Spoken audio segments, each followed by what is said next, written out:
at 2 or 3 a.m., I could see lights coming on all around the townhouse development, screaming at the top of my lungs for them. Every curse word I could think of. You're being crazy, stop!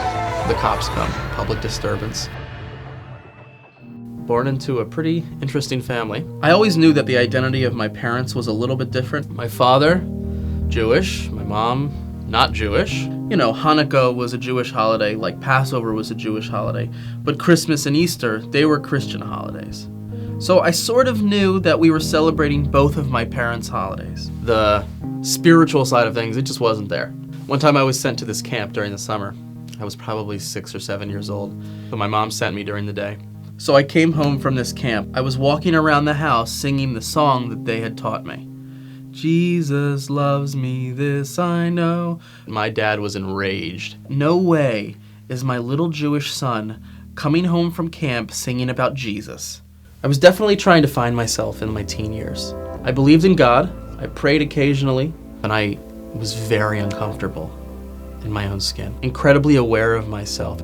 I guess you could say by the time I had hit my freshman year of college, I would look at myself in the mirror and I'd think, none of your friends really like you. They tolerate you.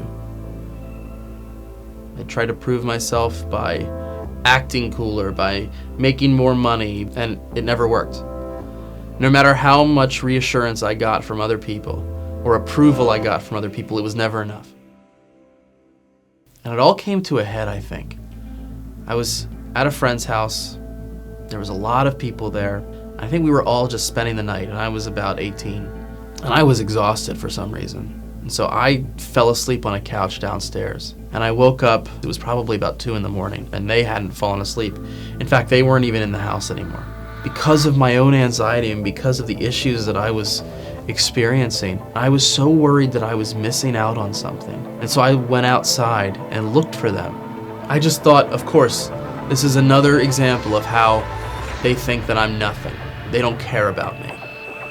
And so I find myself in the middle of a townhouse development in Montgomery County, Maryland, screaming at the top of my lungs for them. Every curse word I could think of was coming out of my mouth. I could see lights coming on all around. Finally, one of them heard me and came and said, "What are you doing?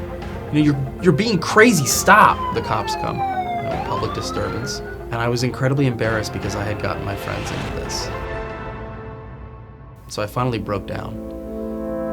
And I went to my mom and I said, I don't know what to do because I can't keep getting bad grades. I can't keep destroying my relationships. So she said, well, maybe you should see a counselor. I didn't want to see a counselor because that meant I had an issue, when inside I really knew I had an issue. And so she sent me to a Christian counseling center. And I was able to talk about all my issues, and for the first time, somebody understood them. As we talked, I started to realize that I was really putting all of my self-worth on these other people. I realized how shaky of a ground that is. Because people aren't perfect, I'm not perfect, and to put your self-worth onto other people who are uneven as it is, that's no way to live. But what he really did was he introduced me to this guy Jesus, who I called Yeshua, who I was told and I was shown in the Bible, what he did for me was give me victory. What he did for me was make me an okay person without me having to do anything except acknowledge him. He gave me a sense of self-worth. He gave me the stability that I was looking for. And all of a sudden I was introduced to this guy who was as stable as it gets. And I realized that I didn't have to struggle anymore to prove myself. I didn't have to try to be okay. I was looking at the world as a glass half empty. And with Yeshua, I look at the world as a glass completely full.